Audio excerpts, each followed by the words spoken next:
welcome you all for this forum. This is all about Refugees Rights campaign, which is supported by Tamil Solidarity and TGT. Of course, Daymer, the Turkish and Kurdish community groups. First of all, I'm introduce myself. I'm Nandan Balendran, a Tamil Solidarity activist, Socialist Party member, and of course a refugee who has spent several weeks in the detention camp. Our experience as a refugee makes us realize this anti-refugee propaganda has stirred up to justify repressive new policies they want and divert the attention from their own failures. But we believe attacking refugees won't help to solve any problems working class people face, such as crisis in health, education, transport, and housing. So we're just trying to build up a campaign to show our, we try to build up a campaign to win our rights and demands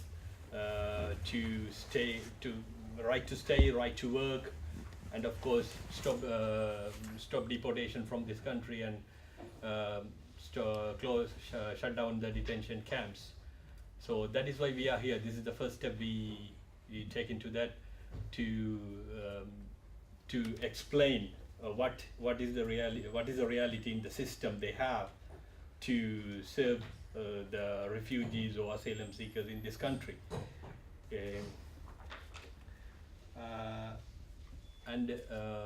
We just trying to win our rights through these right demands, and we put together these demands to this world. Of course, we just trying to explain the things first for the working class, because this government and these systems trying to divert the problems, whatever the working class has. They trying to show these things happen because of the refugees.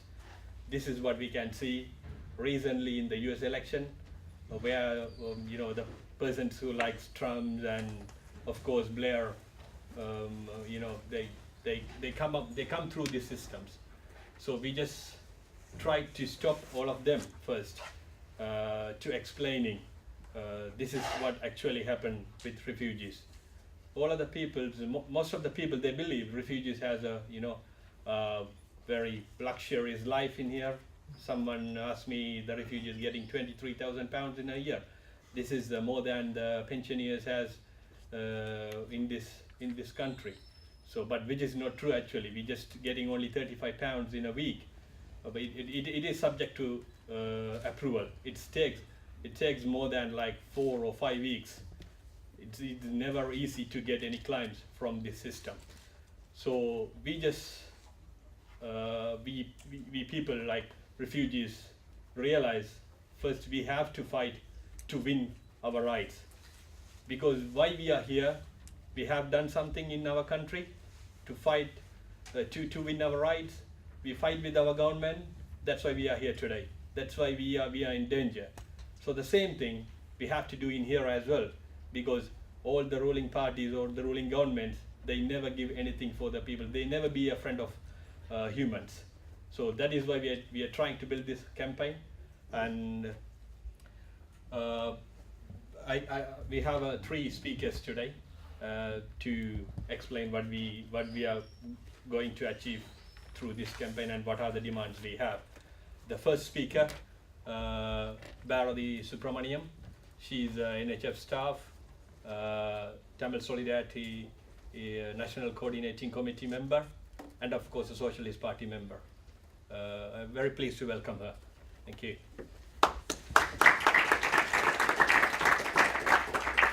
Thank you, Nandan. I'll just start off by giving you how refugees come about and why there's an anger on refugees and asylum seekers in this country. So recently, the Trump's presidential victory in the U.S. and the Brexit vote, they're all pointing towards an anger that's against the establishment. But these events have and are only likely to be used by racist politicians to fuel further divisions and further divisions in society, and to result in attacks on ethnic minorities, and in particular on refugees. But this can't last. The fight back through the determination of the working masses will be put up. The demolition of the Calais refugee camp showed the hypocrisy of the establishment. They claim that the EU, with 510 million inhabitants and a GDP of 12.8 trillion pounds, is not able to take care of 10,000 refugees, but Lebanon, with 6 million inhabitants and a GDP of 54.1 billion pounds, hosts about 1.1 million refugees. Now, the gate to the European fortress in Britain is claimed to be closed, but on the other side, there was, as the right-wing media and the right-wing politicians unashamedly called it a jungle, and in that jungle, that Cameron said was a swarm of people waiting to get into Britain for a better life. But the reality of the camp itself it's far from true. The reality was that it homed about 9,000 people, with the numbers increasing, and it was no luxury like the right-wing media and the politicians depicted it to be. It's a mere wall of barbed wire all around the port. Residents lived in squalor, reliant on charity of ordinary people, and under the constant threat of eviction from the French authorities. By no means does this mean refugees will not try to get into Britain in the future. Let's be clear about the establishment's heartless, calculated plans to get shot of migrants. The EU is called for the withdrawal of the Mare Nostrum rescue operation in the Mediterranean, which resulted in thousands of children dying. And here in Britain, at the same time, recently, the Conservative MP, he called for dental health age tests so that we can identify the people who are trying to get in genuinely children. I mean, how horrific is that? The building of the EU walls is a true image of the face of the establishment's hypocrisy. Whilst claiming that there's no money to be spent on humanitarian aid to refugees or to house them, there's enough of taxpayers' money to carry out virtual wars by building an anti-immigrant walls. What kind of humanitarian act is this? The European Union itself is no friend of refugees or the working masses. The EU has made a deal with the Turkish government for refugees from Turkey to be deported back. There is a history of deportation by the Foreign Minister Liam Fox, who's also a friend of Rajapaksa, who is a ex-Sri Lankan president and a warmonger who's responsible for the deaths of thousands of innocent Tamils. With this record, there's no real chance for Tamils to claim asylum under the common claim, and we cannot win the fight without changing the policies. Theresa May's speech in the United Nations this year is trying to blame the destitute migrants for eroding the support for refugees, was again a part of a cynical attack on the right to asylum. But these politicians' hypocrisy is just revolting. May, she had voted to invade Iraq and bomb Libya and Syria. These are all disastrous military interventions which helped to create the current refugee crisis in the Middle East. But when faced with human consequences of the warmongering that she has supported, her solution is to slam the door shut, and while insisting the refugees should have stayed in the first safe country they came to, such as Greece, Italy, and Turkey. Many refugees have walked miles and crossed several countries or the Mediterranean Sea on the boat just to be blocked in Calais. Many saw their neighbors, loved ones, or people who made the journey with them drown or die amongst risking their lives. Many of the countries that they are making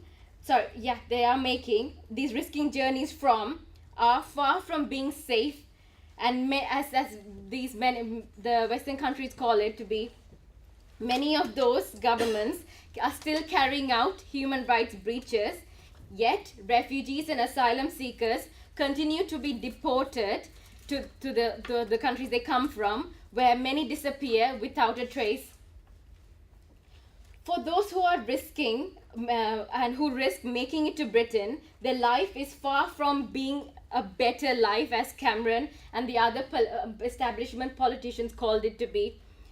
With no right to work, being housed in poverty-stricken areas where resources and services are already stretched, and as a result, increase in racist attacks on some.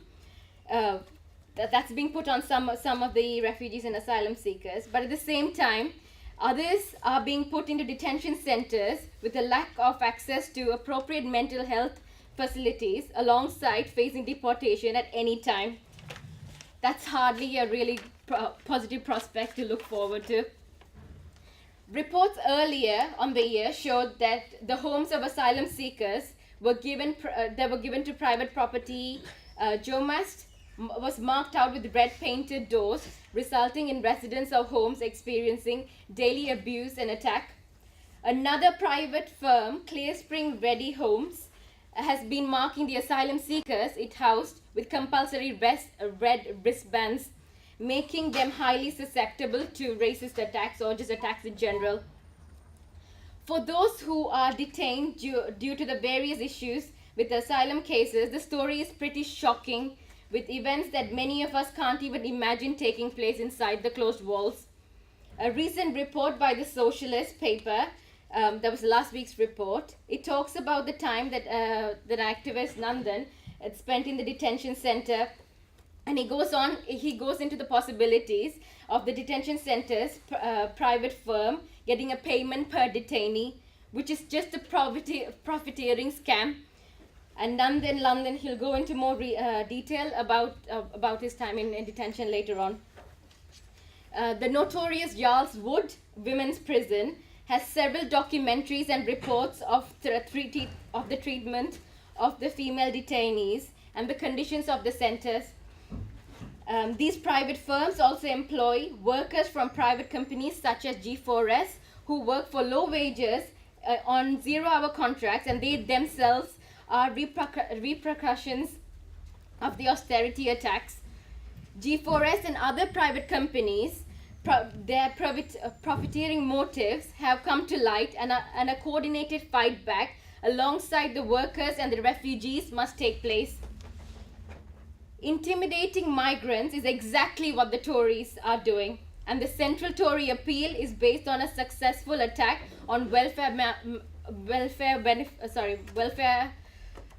attack on the welfares for migrants. However, a real racist agenda can be seen when Cameron and the Tory London mayoral campaign claimed that Sadiq Khan would be soft on crime because he would provide cover for the extremists.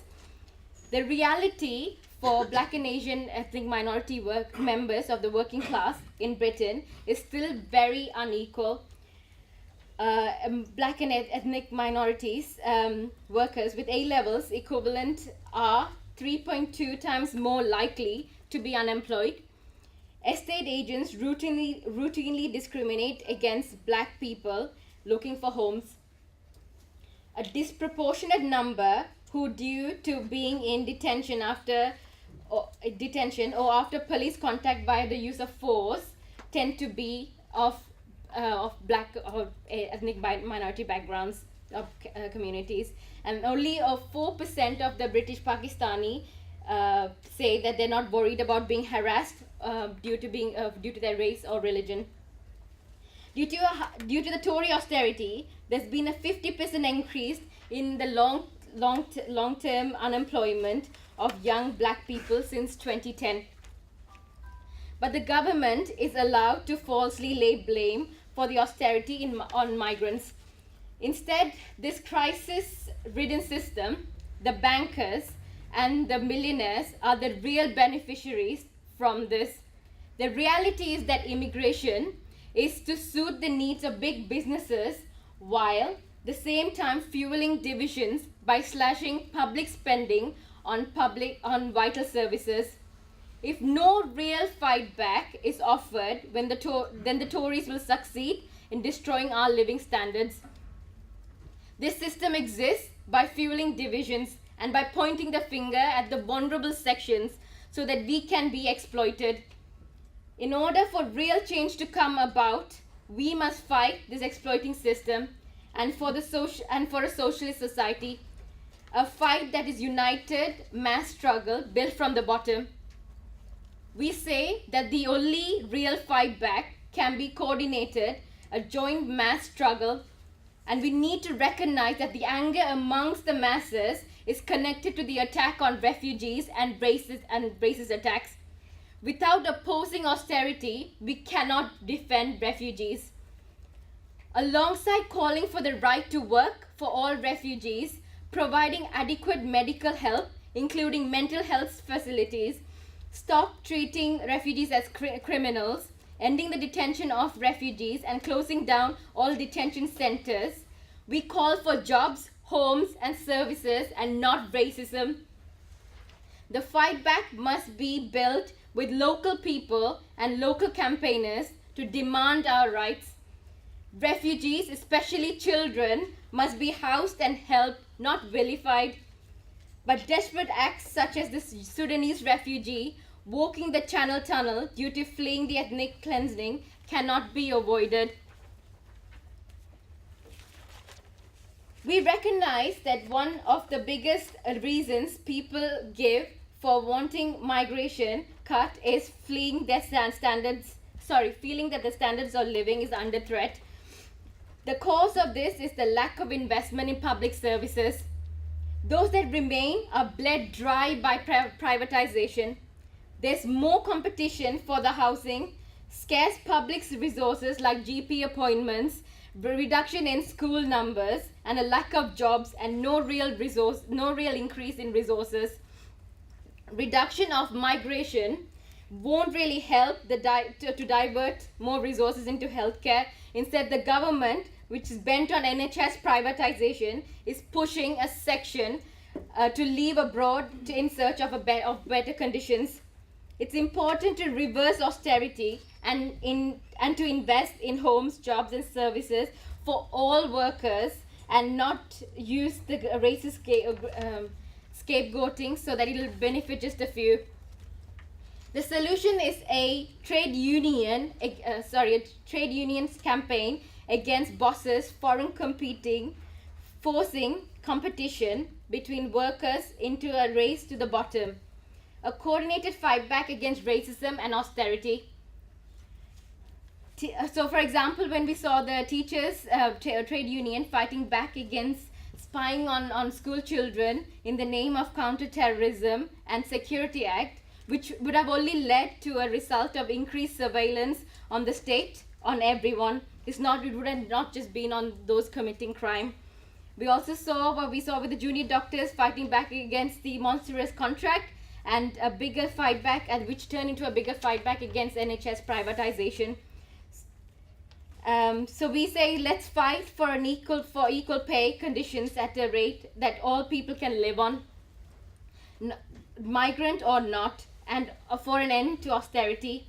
We fight for a socialist world free from war, terror and poverty, where people can move around freely and not be forced to flee. Thank you.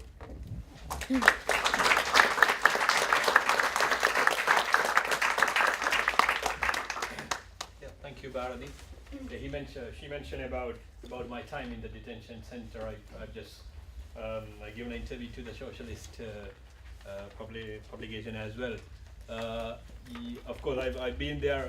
I was locked in there for 5 weeks, and I've been released. And because of the campaign, the people who try to who try to fight for me, and who try to end this who was trying to end this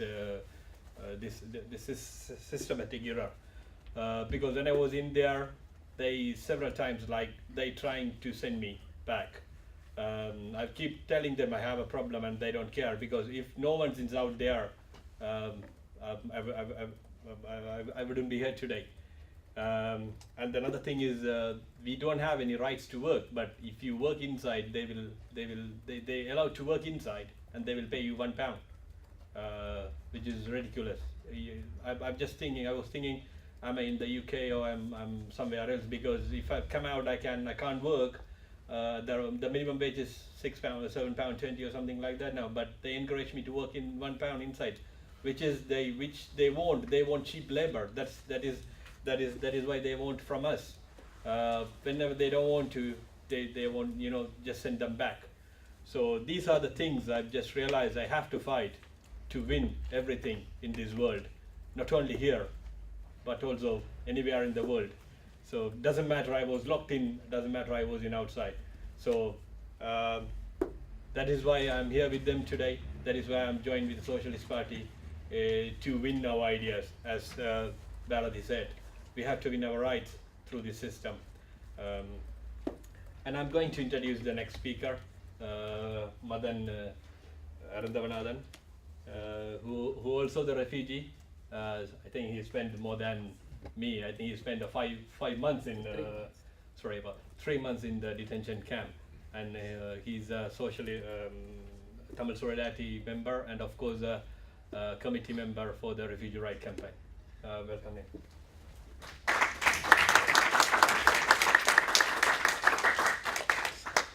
Brothers and sisters, I really welcome you to this Refugee Rights discussion. My name is Madan. I'm one of the coordinator of Refugee Rights campaign, also human rights activist. The Refugee Rights campaign recently started by refugees and supported by campaigns such as Tamil Solidarity and TGT and other community. But firstly, I want to mention few things about asylum seekers and refugees. A point of the asylum is to protect people. According to the UN Refugee Convention 1951, right to asylum.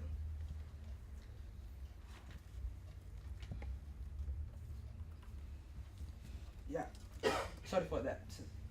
Right to asylum should be granted to all politically persecuted people. A refugee is someone who has well-founded a fear of being persecuted for the reason of race, religion, caste, nationality, and political opinion. We must note that in recent time, most of refugees are fleeing a war. The problem about the war is never end. So refugees continue to come to the place of safety, and they can also benefit socially and economically. UK government contribute to the original of war across the world do not treat refugees properly. Most asylum cases are not considered properly. They get refused by the Home Office instantly without giving full opportunity for asylum seeker to express their difficulties. Home Office never look at refugees fellow human beings. We are escaping from one humanitarian crisis, then we face humanitarian crisis when we see us seeking asylum. But we are fighters, we continue to fight. What we need is different world. Better peaceful world with the fundamental rights allowed. In relation to refugees, we demand right to stay with equal justice. We are refugees, we standing for fundamental rights. We started this campaign a few months ago, and we have done one demonstration this year in London. We also set up the campaign to connect with other communities as well. We understand that refugees should not be pressure to working people in Britain. This is why we combine our demand to the demand British worker, such as creating of jobs and homes, investment in service, rising minimum wage, £10, etc. We kindly request the trade unions and activists to support our demands. We concentrate on two strong demands: allow right to work and shut down the detention center. Shut down the detention center of prison actually. It's a campaign for decent, fairer and humanitarian world. Our campaign is very important. Detention centers are badly punishment place of people not committed any crime, This is how we keep taxpayer expense, making huge profit of big companies. I would like to tell you about more details about my detention center. I was detained last year. First of all, the Home Office, before detain, they come to see me. I want to detain today and we're trying to remove you. I said, why? Because we are not satisfied your claim, and also they give you more reason. If you wish to apply, you contact your solicitor. I said, I am the human rights campaigners, an activist in the UK, also fight against the governments, and also fight against here, and also fight for the human rights. Then say, we can't do nothing, we're going to remove you. Okay, so what's the option next? We put detain, then you contact your solicitor, or you can talk your friends, but we give you only 2 minutes. 2 minutes call. So how do I contact solicitor? 2 minutes. How do I contact my family? How do I contact to my friends? So this is the absolutely ridiculous system. So after that, they kept me in the detention center. Home Office come to see me, and they said, Mother, you're welcome here, and you are allowed to work. I'm really surprised. Outside you are not allowed me work, but inside you are allowed to work. Then ask, okay, more details the prison officer will tell you. The prison officer coming and see me, they said, Mother, welcome to the detention center. You are allowed to work here. What job you like? Painting, gardening, office, whatever. I said, wow, it's great. How much the pay? £1 per hour. It's really same. Then some people, they don't know what to do because they need money to buy food or buy phone card. Then, so if people doesn't know the work, they will teach you how to paint, how to work. Everything done. The guy, the painter, done job. 3 rooms very done. Then the guy asking for wages. Here you go, £5 per day. You done your job. So they cuts £150 per that job. They will give you £5. So this is absolutely ridiculous system.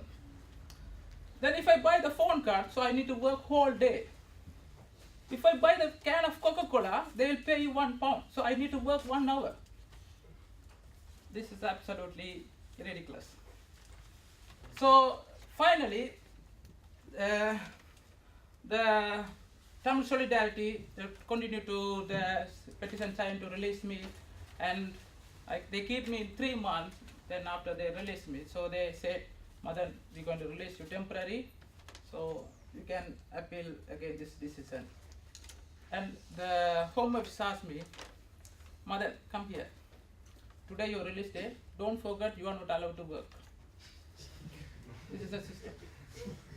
When you come in the detention, you are allowed to work. If you are out, not work. But in detention, £1 per hour. Desperate people and desperate situation. We are here because we care. We are here because we believe in people. What we need is peaceful world. Doesn't matter where we all come from. Doesn't matter what situation you are in. All fundamental rights are safe. We have to struggle and fight to win it and keep it. Finally, this campaign about standing together, defending rights of all, refugees and all workers. Our campaign linked to fight against racism, fight against austerity, fight against oppressing system. Let's come together, create better world for all of us. Thank you very much.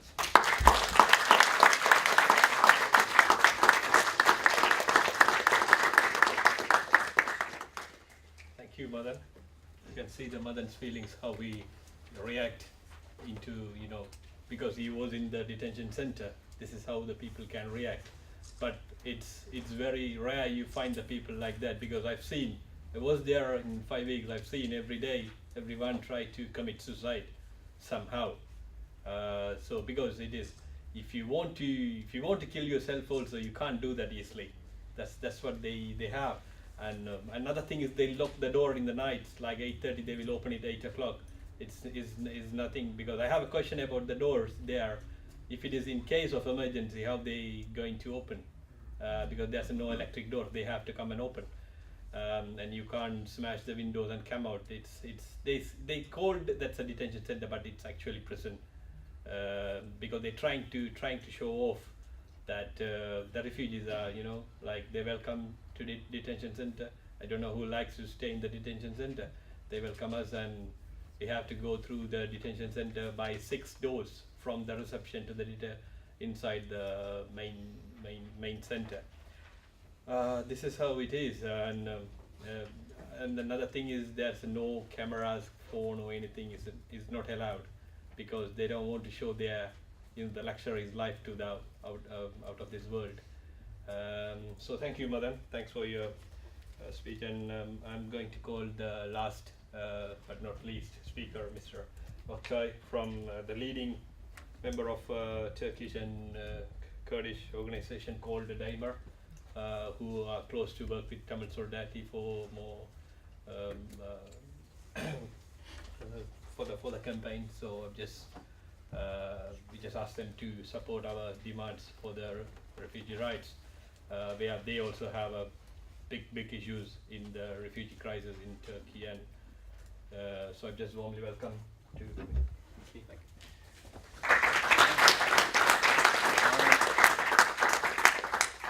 First of all, I'd like to thank the Socialist Party and Tamil Solidarity for inviting us to speak at Socialism 2016, and I'd like to apologise as well at the same time for arriving halfway through the first speaker.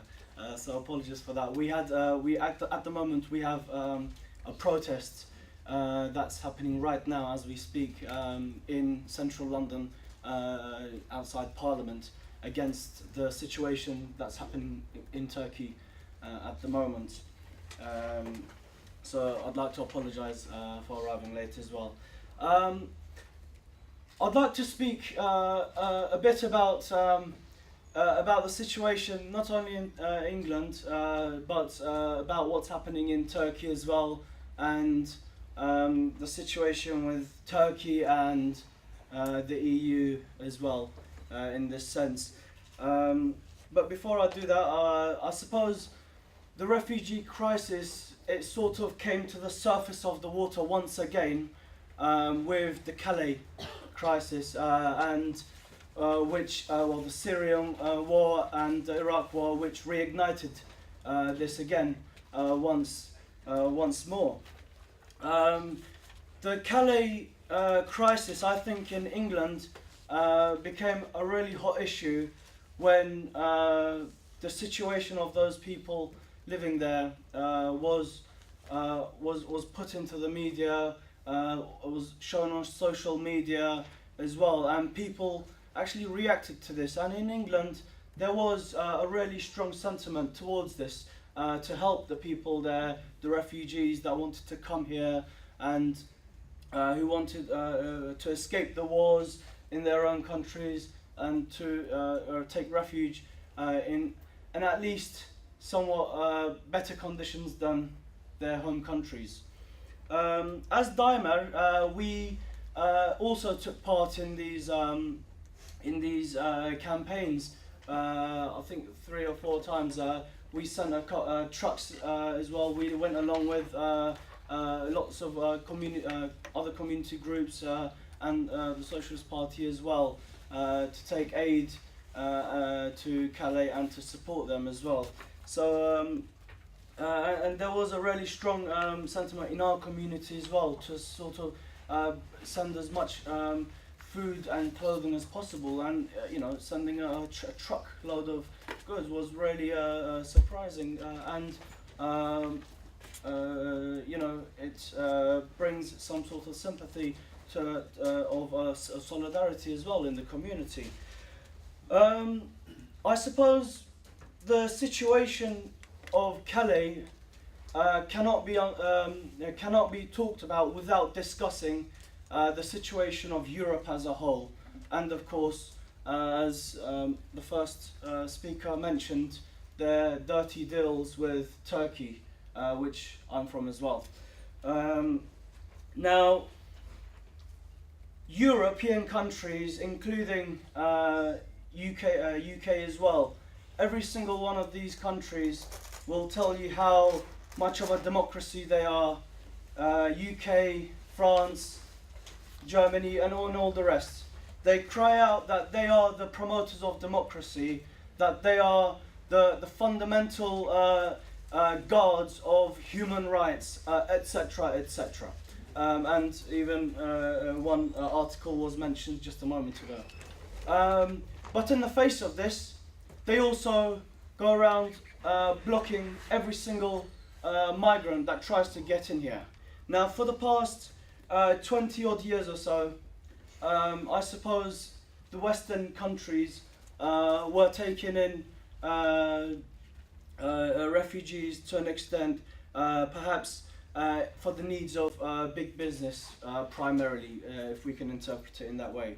But now the situation is a lot more different, and there is a lot more hard talk on these refugees, not those just in Calais, but perhaps all those around Europe and the surrounding areas, geographies as well.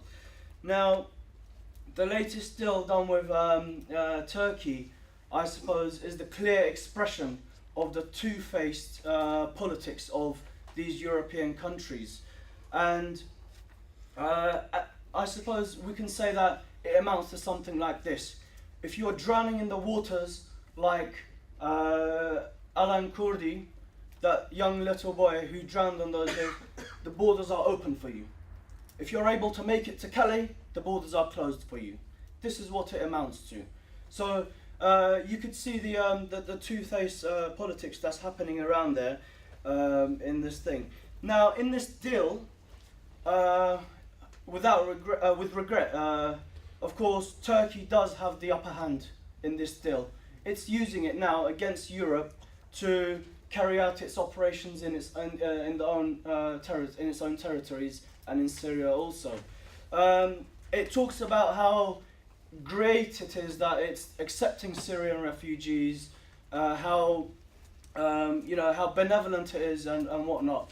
However, what they don't mention is that Syrian refugees are now in Turkey, for example, are not at the same status as the Turkish citizens. They don't have the same rights. Although they're allowed to work to an extent, they're used as scapegoats to drive down the wage. And their work, I mean, even Syrian children are now working at something like 50 liras, which accounts to about 20 pence or something an hour. So these are the sort of conditions that refugees there are living under. And the billions of pounds that EU provided to Turkey to open up camps, to provide better conditions and whatnot, is a fallacy, I would say. And as we can see there also, the conditions of the camps is no different to the conditions that was in the jungle of Calais. So whatever the Turkish government is saying there, it's again a two-faced politics that the EU countries also promote as well. Now, especially with what's all been happening recently, or let's put it this way, especially since this new world order which they imposed upon all the peoples of the world to promote a better equality, to a more peaceful world, a world in which there will be no wars.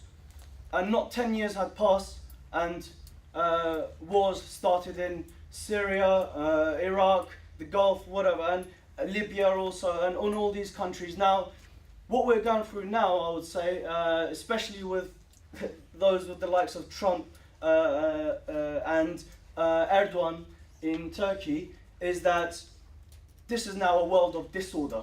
The capitalists are unable to maintain what they had been trying to maintain in the first place, or what they tried to make us believe. Now, I suppose we have entered a new stage of the situation where things are more out in the open. They're unable to hide their two-faced politics now.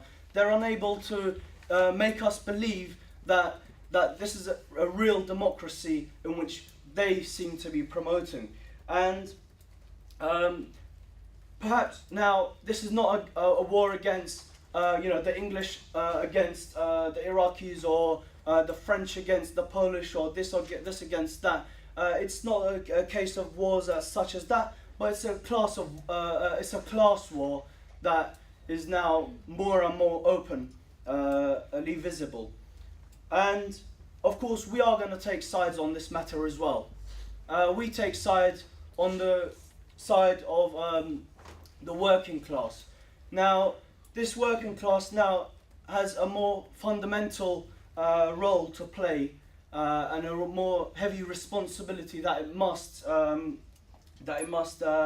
take upon itself, and put aside all forms of ethnic differences, religious differences, language differences, and all this, and then say to ourselves that we have certain fundamental rights, as our speaker mentioned also, and that this is what we must be standing up for.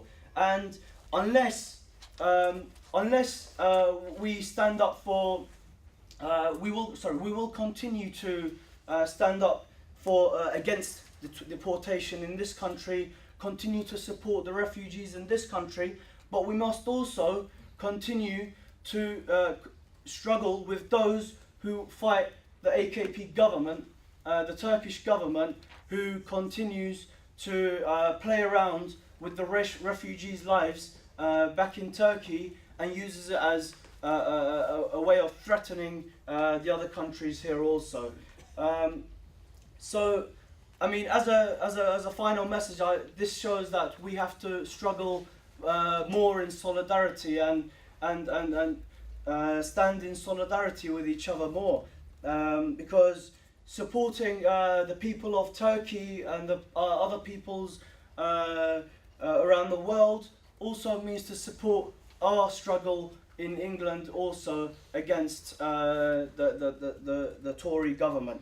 Of course, again, this is not all these things that are happening right now in England, in America, in Turkey, etc. It's not about one crazy individual's desire going crazy and saying he wants to be racist and he will impose politics of racism and hate, whatever, around the country. But it's a systematic thing that's happening right before us. And these guys are just the face of it. And we said for 5 years that Cameron must go, and he's gone. Now what? The situation is still the same, if not worse. We can't continue to say, just say May must go, but capitalism itself must go, and we must demand a more equal society. So I'd like to leave it there and continue, hope that we build a much more stronger base to fight around.